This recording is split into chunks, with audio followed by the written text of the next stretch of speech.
Exercise is the most powerful lever to live long and well.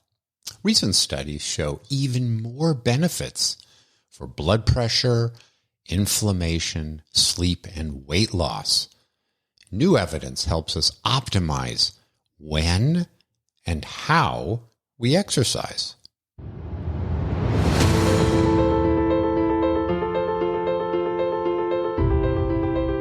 Hi, I'm Dr. Bobby Du Bois, and welcome to Live Long and Well, a podcast where we will talk about what you can do to live as long as possible and with as much energy and vigor that you wish. Together, we will explore what practical and evidence-supported steps you can take. Come join me on this very important journey, and I hope that you feel empowered along the way. I'm a physician, Ironman triathlete, and have published several hundred scientific studies. I'm honored to be your guide. Welcome, dear listeners, to episode number 38, Rethinking Exercise, New Evidence and Smarter Moves. Well, this is a new type of episode, and as always, I want your feedback either through comments or taking my questionnaire about the podcast. I will have the link in the show notes. So this episode will begin with a brief review of what we've talked about before about exercise, and then we will concentrate on what is new.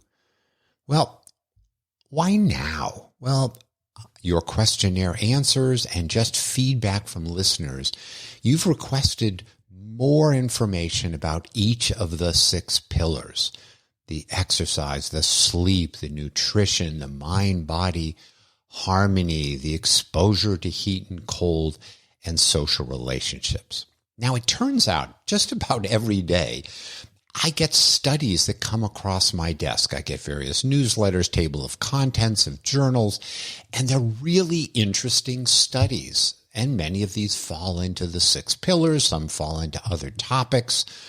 And I put them into folders on my computer. And now it's time to start bringing those articles back out and packaging them up and sharing them with you. Well, we are going to talk about exercise, and I've alluded to some aspects of my exercise journey, but I thought I'd take a minute or two and tell you a little bit about it. When I was in my 20s, while I was going to medical school, and I can't say this was the right decision, but this is the decision I made. I looked around at people who were 40, 50, 60, and I said, well, a bunch of them look old. What is it I could do as a 20-year-old, 20-something medical student where I didn't have a lot of time that might keep me from looking old? And so I noticed in older men, their biceps didn't look so good, their abdomen didn't look so good. So I thought, okay, what I need to do in my 20s is focus on those 2 parts of my body, and have worked or thought about that ever since. Well, in my late 30s, I got the marathon running bug. Everybody was doing them at that time, and I decided, okay, if I'm ever going to do it, I better get going before I'm 40. Well, I started with shorter races, worked my way up to marathons. Ultimately, I've done about 14 of them. I qualified and ran the Boston Marathon, which was a high point of my marathon career. Then I turned 50. And at the time, everybody was doing cycling classes. So this was in the gym. This was long before Peloton or things you might do at home. And so I had a bunch of buddies in those classes, and they said, oh, we're going to go biking outdoors. Would you like to come with us? Of course, I had just turned 50, time for a nice present for myself, bought myself a bicycle. Well, now that I was doing running and I'm doing biking, I figured, well, it's only one more sport, that's swimming.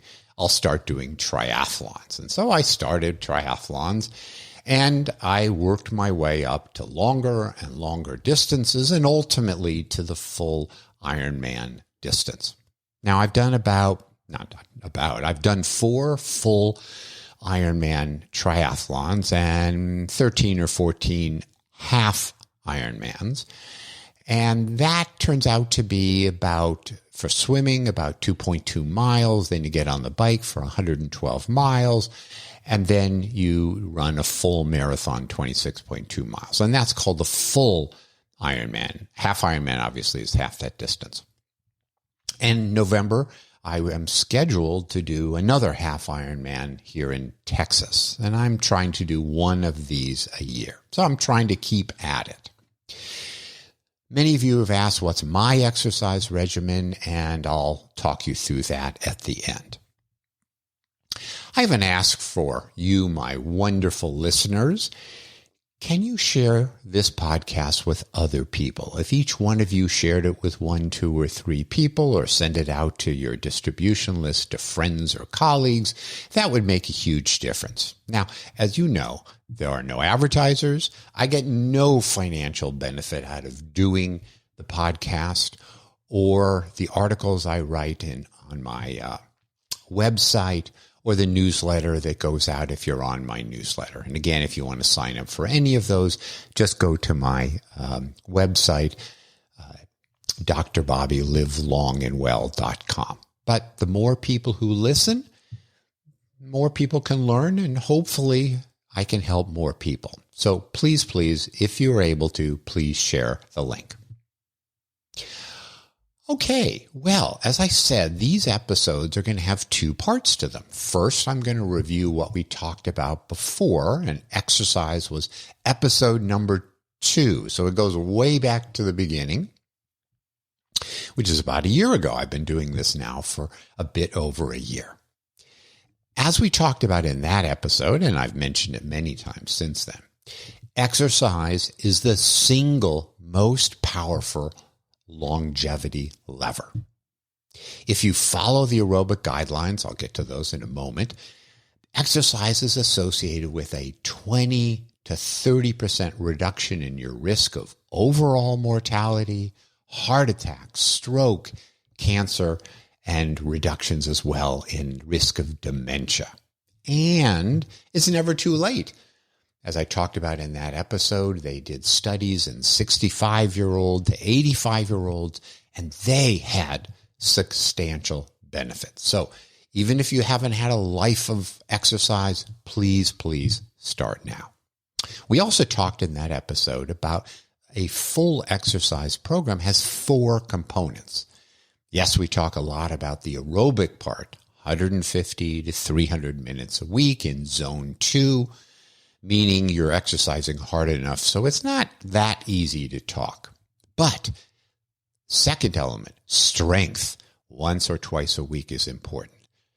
Third, balance and flexibility work is important. And lastly, high intensity or anaerobic work. All right, so that's what we talked about before. Please listen to the episode if you wish.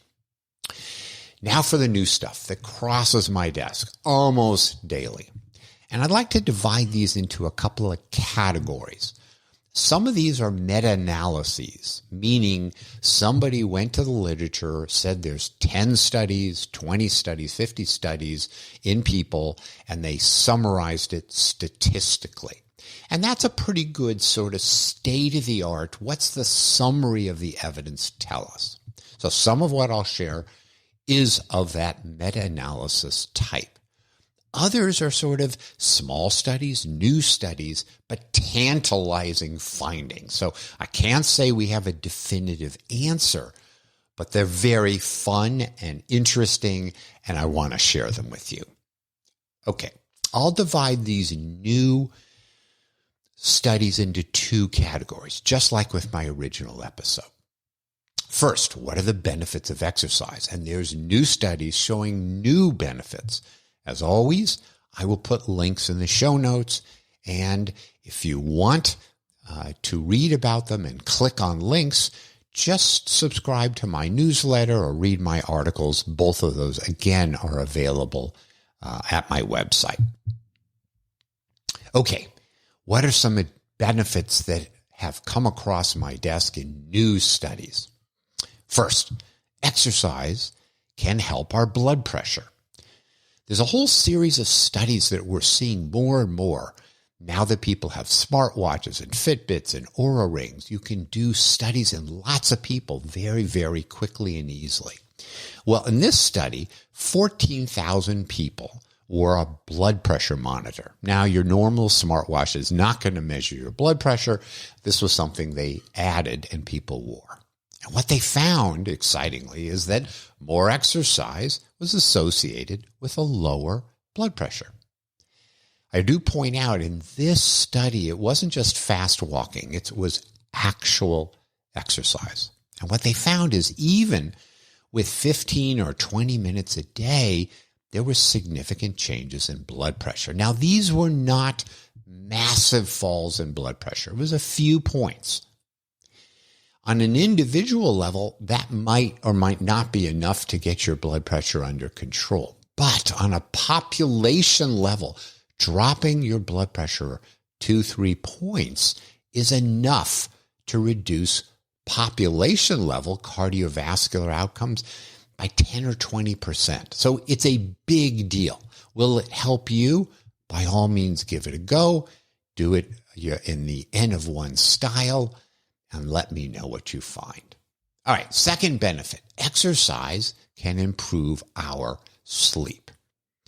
So 5 to 10% of us have insomnia. By all means, listen to my sleep episode and the do's and don'ts, the 12 very practical things you can do to make things better. So what came across my desk?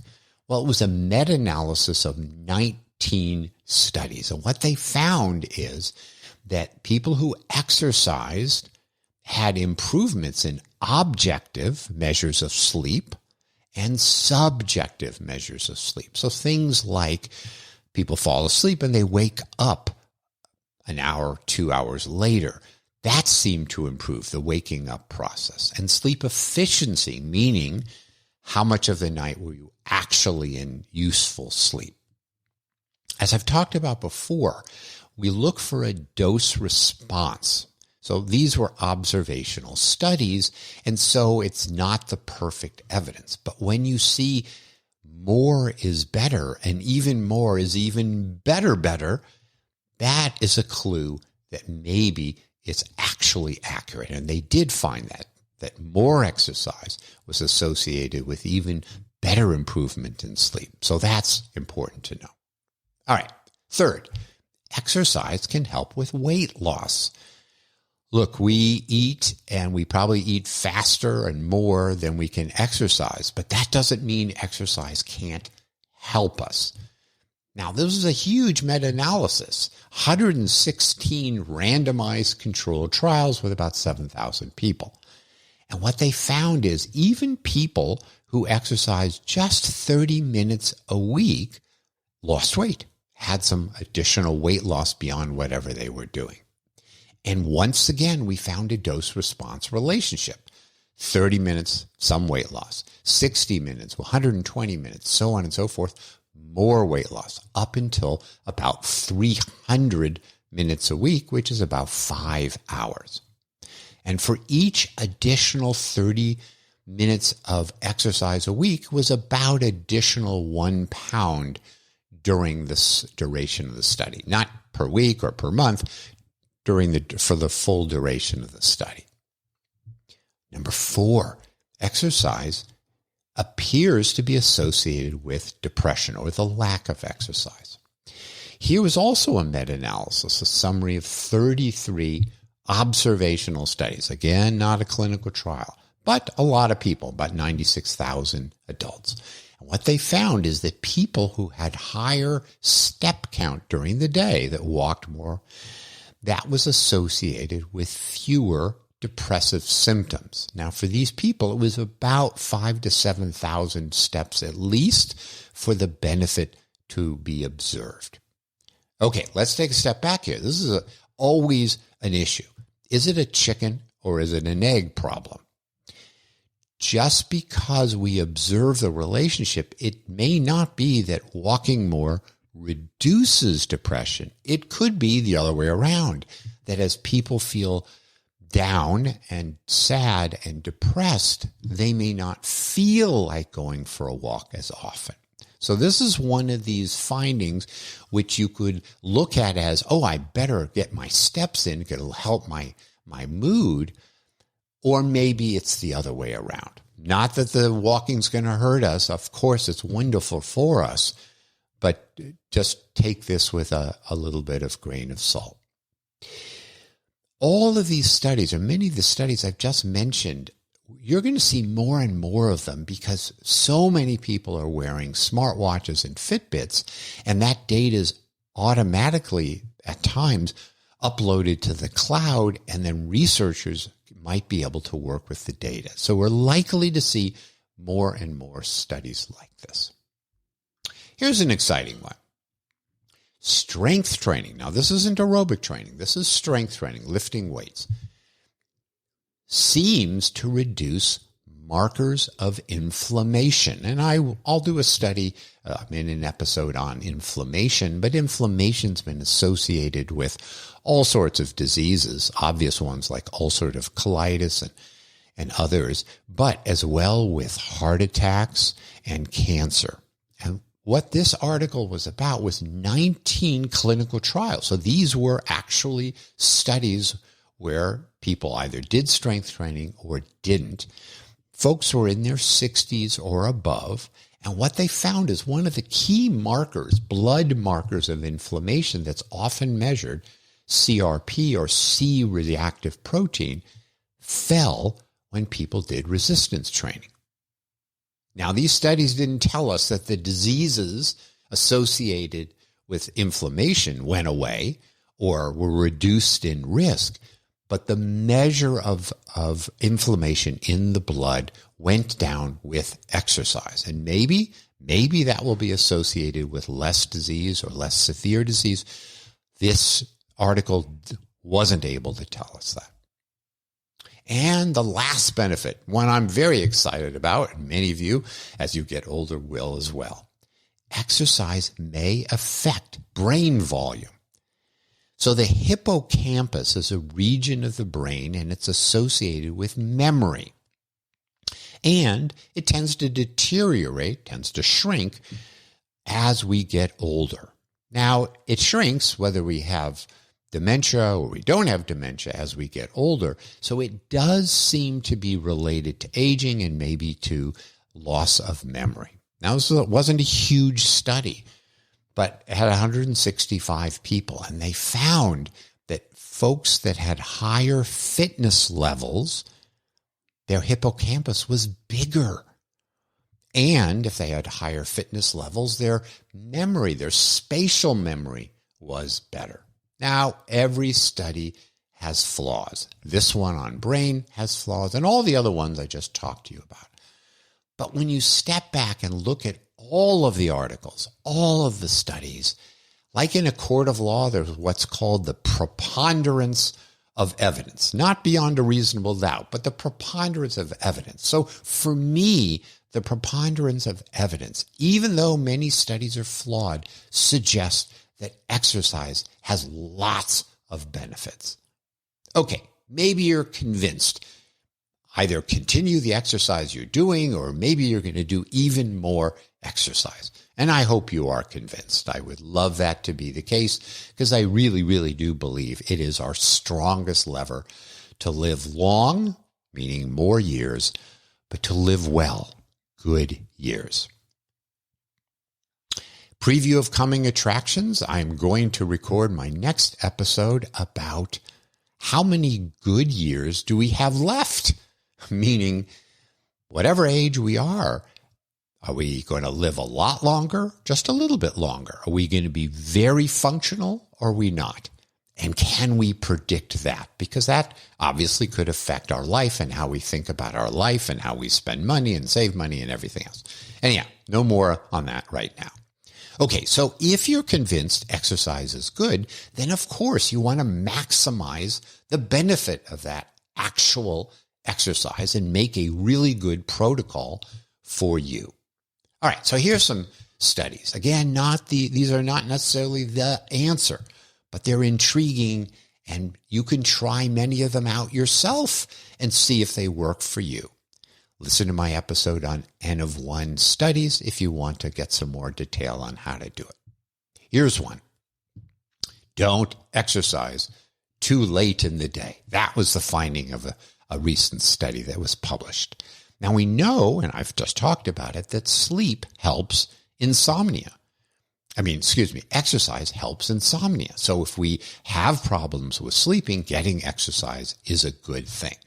But exercise revs our body up. It increases our sympathetic fight or flight activity, and it also wakes us up. Now, when it's time to sleep, we kind of want the opposite. We want to calm our mind. We want to calm our body, which is the parasympathetic nervous system part of our body. Okay, so that's the background. Here's a study. They asked the question, does it matter what time of day that we exercise related to our sleep? There were about 14,000 people, average age in their late 30s, and they looked at data on folks wearing various devices like the Fitbits and smartwatches. And they looked at it for about a year. And they looked at when people normally went to bed and went to sleep and how long they typically slept. Then they asked the question, since they know when they exercise, because they had on a Fitbit or whatever else, they knew when they exercised and they knew when they went to bed. So they then asked the question, did the time of day or night that they exercise affect when they went to bed? On average, these folks exercised about once every 3 days, so a couple times a week. So, not a unreasonable group of folks to look at. What they found, reassuringly, is that if you exercise at least 6 hours before bed, so if you go to bed at 10 p.m. and you've exercised before 4 in the afternoon, there was no negative impact on sleep. Okay, so that's good. But if you exercise less than 2 hours before going to sleep, the usual sleep time, those people went to sleep fell asleep 36 minutes later. And it seemed to affect sleep quality. So that's within 2 hours. Well, there was also an impact when it was 2 to 4 hours. Again, if it's 10 o'clock is your bedtime, if you exercise from 6 p.m. on, it might have some impact. They also found a dose response, and I love to find dose responses. What does that mean? The closer to bedtime, the more the impact. The more intense the exercise, the more impact on sleep. It didn't seem to happen if you just went for a gentle walk. They were looking at folks who actually exercise. Okay, so let's ask our chicken and egg question. Is it that the exercise close to bed woke us up, got our sympathetic system working in overdrive, and therefore couldn't fall asleep? Or is it the opposite, just that people got home late, they didn't get around to exercising till late, and therefore everything else got backed up and they went to bed later? So it had nothing, one could argue, it has nothing to do with the fact that they had a sympathetic thing going on in their nervous system, but it may just have been a simple time thing. I kind of think that it's real. Why? Because that same type of intense sympathetic response happens after cold plunge and wakes people up, myself included. And I can't do a cold plunge before bed because I'll never be able to fall asleep. So I actually think it's real. But for you, do an N of 1 trial. Do your exercise. Do your intense exercise, but perhaps finish at least 4 to 6 hours before you want to sleep. Okay, next article. This was fascinating. It was tantalizing. It was in the press, and a fascinating article all around. For my women in my life, I'm thrilled by the results of this study. for the men in our lives, me included, not as good news for us. All right, so what did we learn? Well, we know in general, exercise is good for all of us. It has so many benefits. But in this study, they asked the question, do women benefit more than men in doing exercise? So we all do exercise. Do women get more benefit than men? This was a study of 400,000 adults across a range of ages, 27 to 61. They followed these people for 20 years. And what they found, again, was exercise, folks that exercise, that was associated with a lower rate of death. And for women, that was a 24% reduction. That's fantastic. For men, there was a reduction, but that was only 15%. So women got almost 50% more benefit in the database. Now, for everyone, exercise lowered the risk of heart attack or stroke. But again, women got 36% benefit, men 14%. Now, even more tantalizing that women got benefits with less exercise, that those benefits were evident with 57 minutes of exercise per week versus men 100 minutes. So not only did women seem to have more benefit, they seemed to get that benefit with less minutes exercising. Now, there's a lot of theories as to why that might be the case. Men have more muscle mass, more mass in general, so maybe it takes more for the male body to get the benefits. Who knows? It's an observational study. It's fascinating. It's tantalizing. And if you're a woman who isn't exercising a lot, now's even more reason to do so. But the study showed that only a third of the people in the study actually met the guidelines for typical exercise, the 150 to 300 minutes. So we can all benefit, and perhaps women will benefit more. Okay, next fascinating thing about how to exercise. You might have heard about weekend warriors. So weekend warriors are folks that don't exercise during the week, but they get all their exercise on the weekend. They have more time, they have less stress, and Saturdays and Sundays, that's when they play pickleball, that's when they get to the gym, that's when they go for a run, but Monday through Friday, not so much. And so this was a study of 89,000 people in the UK Biobank. Again, this is an observational study. It isn't a randomized trial. And folks wore an accelerometer, like a Fitbit or a smartwatch. And they wore it for about a week, and they tested things. And this is a study that often I don't like because they measured a zillion things. And as you know, when you measure a zillion things in a database, you're likely to come up with something positive. But they did this in an interesting way.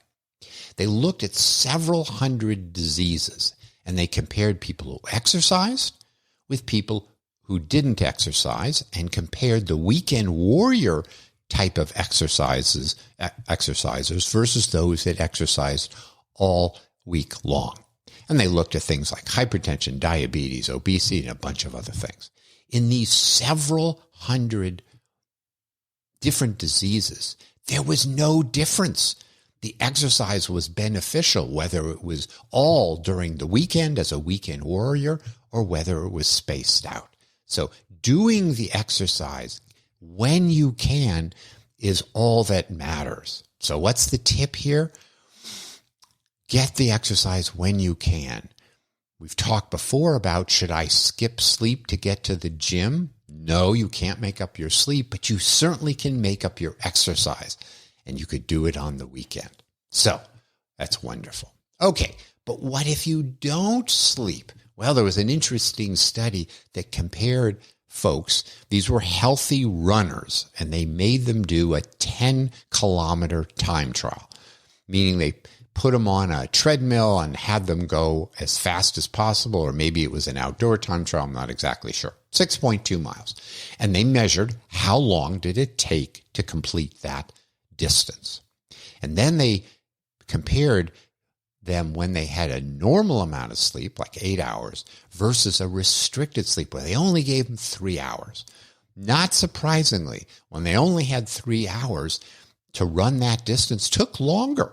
Instead of 49 minutes to do it, on average, it was 52 minutes, so about 5% longer. What they then examined is, well, what if we gave them caffeine? Well, it reversed the effect of less sleep.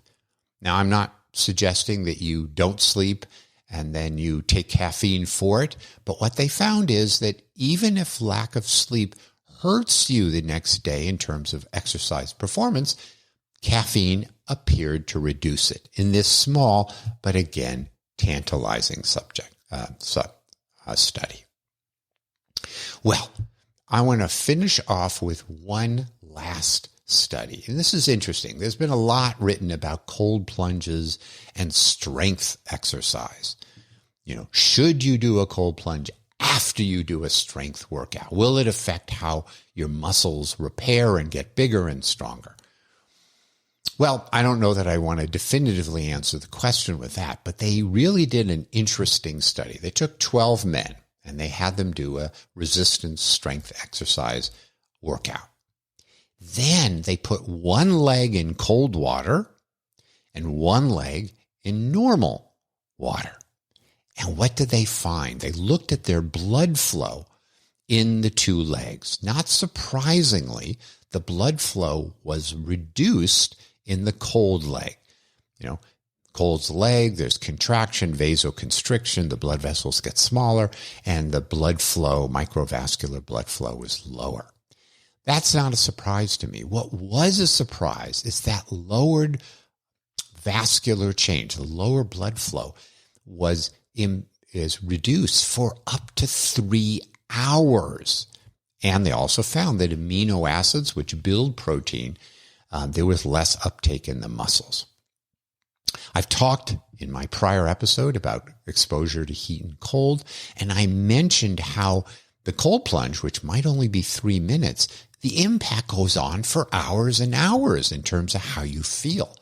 Here's another study that suggests that the benefits or the changes or whatever goes on for hours. So I found that very interesting. As I mentioned at the outset, I wanted to share with you what my regimen is for exercise. Might be interesting for you. I do about 3 races a year. I do a shorter distance triathlon called an Olympic distance.